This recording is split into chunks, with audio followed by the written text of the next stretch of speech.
Hi, it's Bumble. Welcome back to my channel.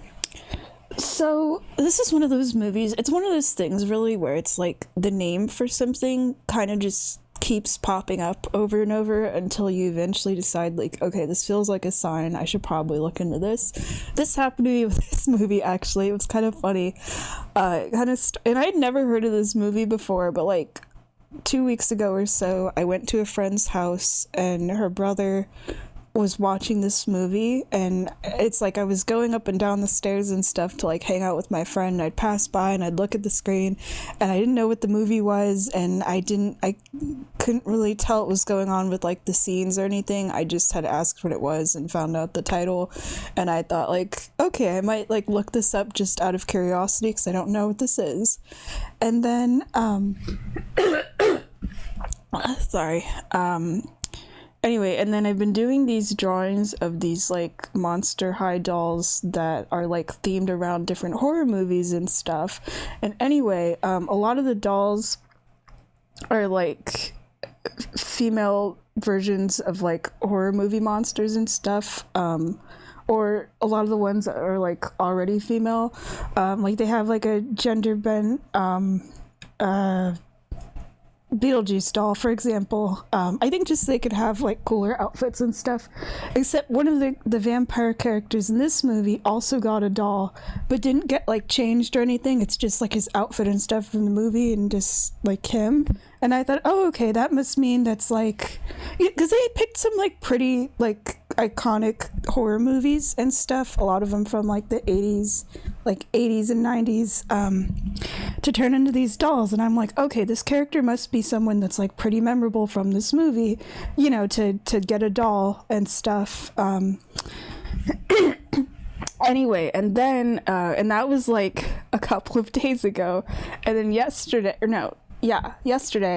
I was reading my local paper and the Tony Awards are going to be on, and it mentioned, oh yeah, there's a musical that's like based on this movie. And then I watched the Tonys. I was actually planning to watch this like that same day or so, like the night before I was going to watch the Tonys, just because I knew there was going to be like performances from the musical and I wanted context, and I was already going to watch the movie already at that point.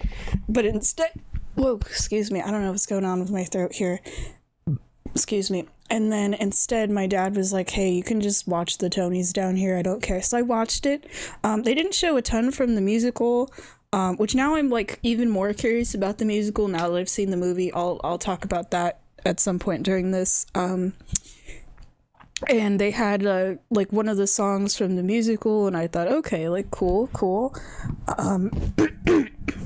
And then this morning I kind of got left on my own to watch whatever, and I was like, okay, let me just sit and finally I'm gonna be like undisturbed and I get to watch this movie. Speaking of being disturbed though, or like interrupted, I might be interrupted at like any time when I'm recording this, just because I might be called down to like eat and do some stuff. So if I end up pausing and then having to like suddenly and then forgetting where I left off or something, just kind of giving that heads up. So anyway, yeah, then I finally watched the movie this morning. I think in my mind, because I was hearing about it so much through various things or whatever, and the fact that it got like turned into a musical too, I was like, okay, this I feel like all of this must mean this is probably like supposed to be a pretty good movie. Though the fact that I knew that it got turned into a musical before I watched the movie did put like a little doubt in my mind, because I feel like I can almost kind of compare it to like Heathers in a way, where Heathers, you know, was originally like a movie in the 80s and then got turned into a musical. I'd say movie wise, even though they're not really related or anything, if I'm going like movie to musical treatment or whatever, I liked Heathers as a movie more than like this as a movie. So it was like already something that I liked, and then watching the Heathers musical, I prefer the musical because it expanded like more on some of the characters and stuff, and the songs are really fun. And it's weird to me going back to the Heathers movie because it's like, oh, no one's like singing and stuff. And I feel like if I ever get the chance to like watch or listen to the songs in this musical, I'm probably gonna feel that way with this movie. But the difference is I was kind of just okay with this movie. I don't know if I would have just felt that way no matter what, or it's like I had it so hyped up in my mind and feel let down. Like, it's not like a bad movie or anything. It's like pretty fun as a horror movie.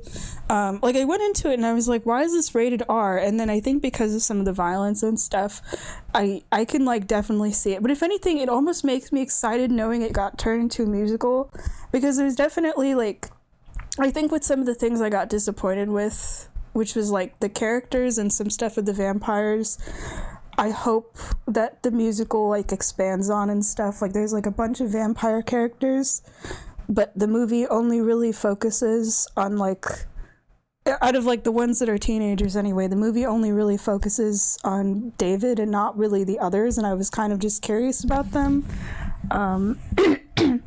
And there's like these other vampire characters, like one of them's this girl named Star, and she isn't really given anything to do. She's just kind of like the love interest for the main character, and I'm like, oh, okay. A lot of the stuff with the vampires was really cool. I kind of just wish there was like more scenes with them as well. You know what ended up being some of my favorite parts of the movie though? The parts with like some of the other characters, because like the movie is about this this lady. She's like a single mom of these two boys. One of them is this older teen named Michael, and he's the one that gets mixed up with all these vampires. And then the other one is named Sam, who's like this younger, he looks like he's like 12 or something, this younger kid, and he really likes comic books, and he ends up meeting these other two kids around the same age that are like very serious vampire hunters, which makes them so funny. Of like, there's these kind of littler kids and stuff, but completely serious about like trying to kill these vampires. And the three of them, they end up moving in with their grandfather. And honestly, I'd say like the stuff with Sam and the vampire hunters was one of the things I had fun with watching, especially because they become more important like towards the end of the movie, when the characters are like, okay, we gotta go kill these vampires. And then the mom has her own stuff going on where she's dating this guy who ends up turning out to be important at the end. I'm gonna be like spoiling stuff with this movie.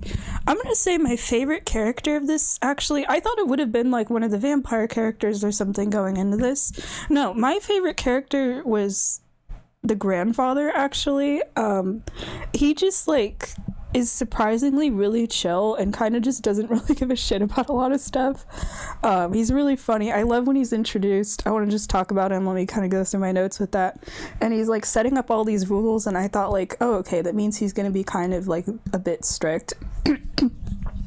And then his grandsons are doing stuff like borrowing his car, messing up his house, and you think he's going to get mad at them, and he doesn't. Like, he sees Michael come home late or whatever and kind of looks like shit, and the grandpa's like, hey, looks like I'm not the only one that like got late or whatever. Like, he's not even mad about like, oh, where have you been the whole time and whatever. Or the fact that you're like dressing and acting completely differently because he's like being turned into a vampire. Or like when the grandpa's first introduced, wait, let me see. He has a fridge shelf that is dedicated to just like double stacked Oreos and root beer. Like, he's got his priorities. And he has this entire room that just has all of these like animal skulls and bones and stuff, which ends up being really important at the end. There's never really like an explanation of why those are there. I mean, I'm assuming maybe he goes like hunting or whatever, but I just thought that was cool. Of like, yeah, he has his room of that, and then at the end the grandpa is the one that saves the day at the end. And it's really funny with like not just the way he does it, but also it reveals that he's known about the vampires all along in town. It's why he's never gone into town or anything, and it's not in a way like he's even afraid of them at all. He's not. He's just like kind of sick of these vampires or whatever. The thing that was kind of weird, I don't know if it's because I was watching because I was watching this on YouTube TV, and on YouTube TV you can record stuff that's like from TV. So the actual like station or whatever this was playing on was, I think, was like BBC America. And that's the other thing too, because this is like a rated R movie, but I have a feeling they were like censoring, I guess they censor stuff when this movie's on TV, or it could just be that one specific like network or something, because characters would curse, but the audio would be muted for those parts, and even the subtitles would have like a not have the actual word. It would have something else instead, not like a fake curse word or anything, but like no audio or whatever.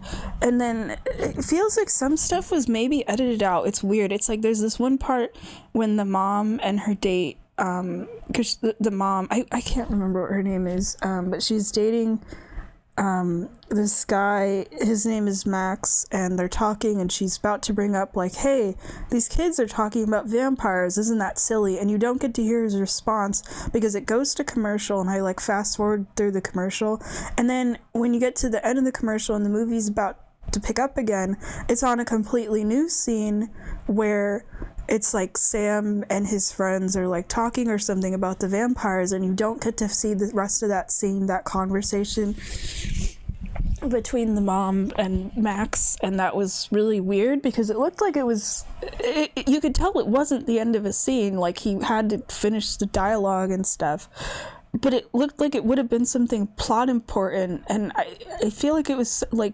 edited out or something, but maybe it wasn't. And then the ending is really abrupt, and again, I don't know if that's something of like things being cut out because this is for like TV. This doesn't even seem like a long movie anyway. Like when I was watching on YouTube TV, it said 2 hours, but I know that wasn't true because it's including the time of the commercials as well. So like fast forwarding through all of those, I know it wasn't 2 hours, because then like the end of the movie, it's like they killed the vampires, and the grandpa gives like a cool line about vampires in the town or whatever, and then it just ends. I'm not kidding. It like went to credits, and then it starts showing the stuff, because this was like on TV, you know, of like setting up for like the next movie or commercials or something. And there I mean, okay, the grandpa giving a like line about vampires at the end is like kind of a cool way to end it, but you don't get to see stuff with like Michael and his family, or what happens with like them or Star. It just has the grandpa give this line, and the movie just ends, and that didn't feel right to me, and I feel like that's probably not like the actual end of the movie. I'm like, there's no way it just ends that abruptly. So there was like little things like that kind of bothered me, where I was like, wait, why is that happening? That I feel like is because it's on TV. I don't know if this means I have to like actually watch this in like a theater or something at some point to see, because I feel like some stuff was messed up with this movie, but I was definitely suspicious with that, at least with like the cursing and stuff, because this is a movie that's already rated R, so they would be able to have cursing. It's not like this is like PG-13 or something where they wouldn't be able to. I mean, I feel like it's rated R not just because of that, but because like the violence. Like you do see the vampires kill people. There's like one time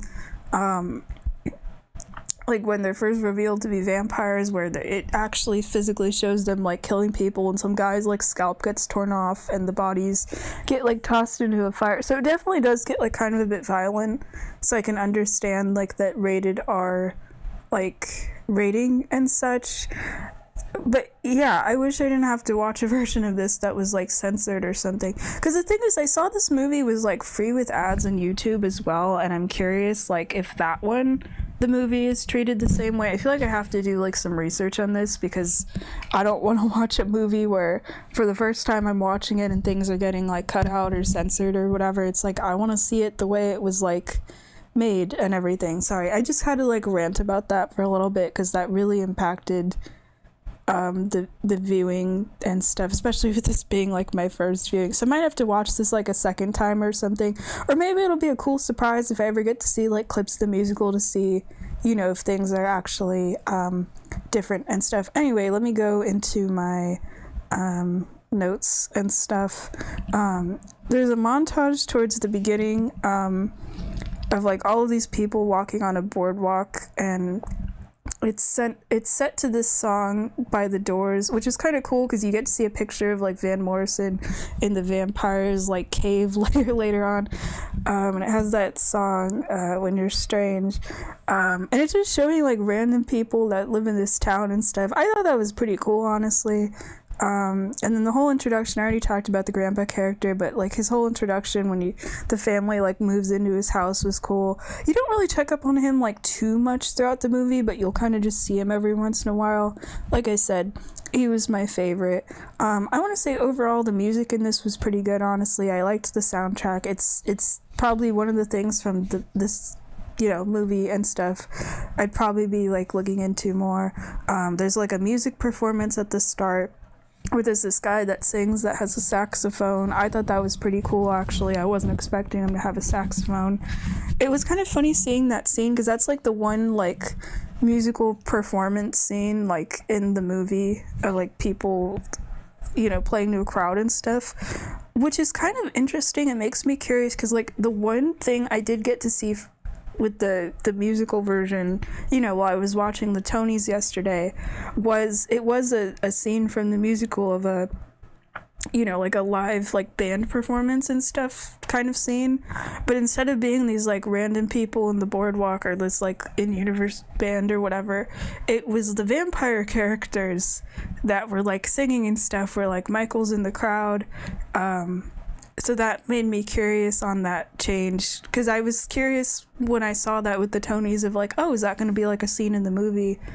But no, none of the main characters, I mean, I know none of the main characters sing because the movie isn't a musical, but there's no like, the band performance scene in the movie isn't with any of the like main characters and stuff. They're all just kind of in the audience, so kind of curious about that. Let me see. I like the stuff with the mom character. She ends up making friends with this guy named Max, who ends up giving her a job, and then they're like dating pretty damn fast and everything, which I thought like, okay, that's going fast. And then like her boys are getting involved with all of this like vampire stuff, which keeps messing up her dates, and I felt kind of bad for her. But then you get this reveal at the end about Max's actual identity of being the head vampire, which I feel like once you learn that, it kind of puts a lot of other stuff into context of like, you find out he did really like the mom and like did want to date her and stuff, but like he's in charge of like the teen vampires that are going around and that are trying to turn her boys. Well, they're kind of only really trying to turn Michael into a vampire. They don't ever try to include Max in anything. Or not Max, I'm sorry, Sam, the younger boy, because it turns out the head vampire has this whole plan of like, oh yeah, I wanted to turn the mom all along, because he like likes her and stuff, but his plan was like to turn her sons, which would force her to like choose to turn into a vampire and stuff, which I feel like kind of makes the teen vampire group kind of a bit less cool, where you think like, yeah, they're running around wild and all this stuff, doing whatever as like vampires and killing people and trying to recruit Michael to like join their group or whatever. I thought like, okay, they're like kind of impressed by him and stuff, but then learning like, oh yeah, the head vampire, this like grown adult, is the one that's like kind of ordering them to recruit Michael and stuff, kind of just makes them feel less cool. So I actually didn't really like that reveal, if anything, but I did kind of see it as a twist a little bit, because you kind of assume with the way the movie sets it up that David, who's like the leader of the teen vampires, is going to be the head vampire, but then it actually turns out, I mean, the thing is, the movie does try to make it that it's a different character, but then he doesn't seem like a vampire and the kids kind of fail, but then it turns out he is the vampire. I kind of wish, because there's this like amusement park that you get a couple scenes at, I kind of wish there was more of that in the movie, because the main setting kind of later on just turns out to be like this family's house and stuff, because the amusement park was really cool, honestly. I liked following Sam, where he like, he's at this amusement park, but he just wants to go and read comics and stuff, and him befriending these two like vampire hunter kids and stuff, where that's kind of all you really know about them, and then the three of them working together towards the end to like fight the vampires and stuff is pretty cool. Like Corey Feldman, he plays one of the vampire hunters. I thought it was kind of a weird choice. He's like, for playing his characters, like purposely putting on a deep voice. I know that's like not his real voice, because I've watched the Goonies like a billion times, where it sounds like he's talking more in like his normal voice, because he's like around, probably looks like around the same age as like when he's doing both of those movies. So I know it's not one of those like, oh, you get older and your voice is getting deeper. I don't know if it's because this character is supposed to be like so serious or whatever. It would like make sense for the character because he looks like he's like 13 or something, and he, you know, wants to be taken seriously and the vampire hunting and stuff. But I just thought that was like kind of a weird choice. It was like a bit distracting. There's this one part, I think a lot of the stuff actually with the vampires, the beginning is really cool. Kind of wanted more of that kind of wildness of like, Michael ends up having to race David on these like motorcycles and stuff, and then he ends up going to the vampire cave and they just like straight up trick him into becoming a vampire, or he thinks he's drinking like a bottle of wine and it's actually just blood, which will like turn him into a vampire and stuff. There's this whole thing of like dogs, I guess, not liking vampires, but you kind of see that in a lot of like movies and stuff of like, if there's some kind of supernatural being or a character that's not human but looks human, the dogs will always know and get kind of uncomfortable or kind of snarly around them and stuff, which the dog does end up, there's a dog character, there's like a couple dog characters, one of them does end up helping to like kill one of the vampires, which is kind of funny. Hold on. It takes like, well, I wrote in my notes like an hour in for the reveal of like which characters actually are the vampires, because you do see them killing people and stuff throughout the movie, which I like the way they do it, because like at the end of the movie when they're having to fight the vampires, then they're like, you actually see them flying around and stuff. But for most of the movie, what they do is they just have like a bird's eye view that's supposed to be their like perspective of them flying around, and you don't actually see them fly. And I think that made them kind of more mysterious, which is going to be funny if like I ever see clips of the musical where I heard they're like flying around constantly and they're like on wires and stuff, which will probably be cool, but like I did kind of prefer this as like a sort of cheat in a sense of them flying around. But yeah, I thought it was like an hour in for the vampire veil, but I'm not sure, because again, I watched this with like where the time for the movie like included the commercials, so it probably was not like actually an hour in. But it takes a while for the vampire reveal of like, oh, it's like the teen vampires, like you can tell, you know, like just watching it and stuff, of like, yeah, it's probably these characters that are the vampires and stuff. You only see them at night or whatever, but until it's like officially revealed to Michael and it's like them killing people and stuff, and you get to see, because their appearance, you know, changes, and they're like, I guess you could call it their like vampire form, where they have like fangs and yellow eyes, but the makeup for them is pretty cool, because it's not just like the eyes and the mouth that change, it's like they're wearing these sort of prosthetics that kind of like make their faces longer and stuff. I thought the makeup was cool, and it doesn't just really look like yellow contacts, there's like details in the context of like these red circles and stuff. But yeah, the makeup's really cool for the movie. Kind of makes me curious for the musical, what the makeup's gonna look like. Probably pretty cool. I do think it's kind of interesting, I always pay attention to it with vampire movies of like, do they have powers or anything, or the different things that like kill them or whatever. Like for example, garlic doesn't do anything to vampires in this movie, but holy water and like wooden stakes and stuff absolutely destroys them. But there's a vampire that gets killed by electrocution later on, so but they don't seem to have like powers, like they fly, they have like super strength, it seems like, but that's pretty much about it. But they can like go out, or no, they do get affected by sunlight actually. Like they can be awake during the day, just not like directly out in the sun. There's a part when one of the vampires gets burned, and it's like the worst fire effect I've ever seen.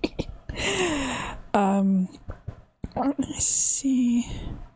But yeah, there's like one part where you actually directly get to see them kill people, and that was like kind of violent, and I wanted a bit more of that rather than like a lot of the kills not really looking like kills. Like the movie does get like a bit more violent, like, and bloody, like once it gets to the end when they're killing the vampires, which I feel so mixed on, where on one hand the kills are like really flashy of the vampires, of like one of them gets electrocuted by a stereo, another one falls in a bathtub of holy water, and it like completely messes up the plumbing of that house, where there's like water coming out of the pipes, but it's like all blood, so it gets very flashy. There's another one that gets run over by a car into a fireplace, and another one that gets like stabbed by like antlers or something. But at the same time, the vampires are so easy to kill. It's not even like funny or anything. Like, even with the person revealed to be the head vampire, he gets run over by a car, which I think gets him like impaled and shot into a fireplace. It takes like no time at all.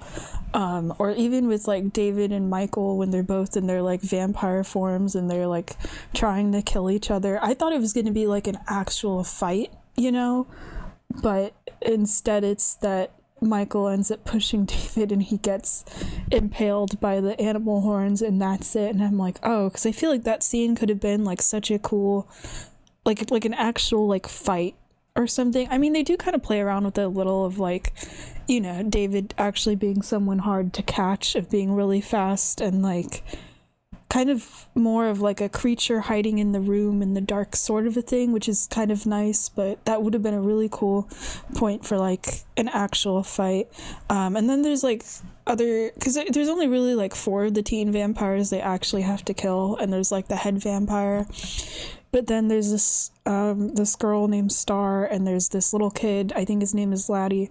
They're also vampires, but they're not like full vampires, and they refuse to kill anybody. They're like on the good guy side, and like Star at least does end up warning Michael, but she doesn't really do much. Like, neither of them actually, like the little kid or Star, like actually really seem to help to like fight the vampires and stuff. They're just sort of there in the same like house and stuff, and they're mostly like hiding, because the little kid, there's one point where he does end up like trying to kill some of the people. They don't have to like fight him or kill him or anything, but Star never turns into like a vampire form or anything. She's just kind of there. It's something I hope the musical, like when I get to check out at least like the songs for it and stuff, I'm hoping she has more of a role, because I feel like she could have just been more interesting as a character. It's just she you know, isn't really given anything to do. Let me see what else. There's this one part when the vampire hunters, they go to the vampire cave, which I do think it's cool that instead of sleeping in coffins, they sleep on the ceiling of the cave, kind of like bats. And they do actually get to kill one of the vampires, and then David chases them out of the cave and is like trying to drag them back in. That was pretty cool, actually. Like, that was one of the only scenes that's like kind of a bit tense. And then when they have to kill the vampires at the end, that's like kind of the real fun part of the movie. And I did like the reveal of Max being the vampire, and it makes sense of, because I was thinking like, why are these teen vampires? Why did they turn this like really little kid into a vampire that they don't really seem to pay attention to? That seemed kind of weird to me. But then knowing that the actual head vampire is this like grown man that is trying to make like a family of vampires in a sense, no wonder it's like he's trying to turn people of all these different like ages and stuff.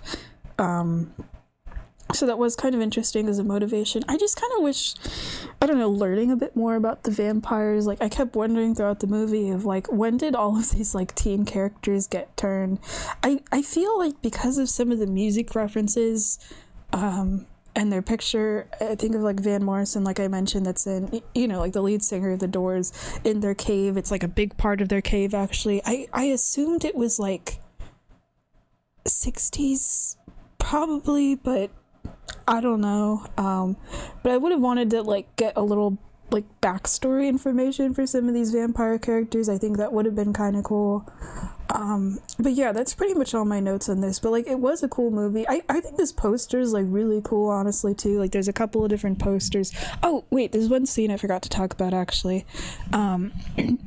when the characters, like, before you find out any of them are vampires, they're all like hanging on this bridge, and all of them except Michael let go of the bridge, and you can hear them, because you can always kind of hear people whispering, kind of calling Michael and stuff. I think once he gets like turned into a vampire, I think that adds to this sort of like spookiness and stuff. But yeah, this poster I think looks cool. I really like the red background, actually.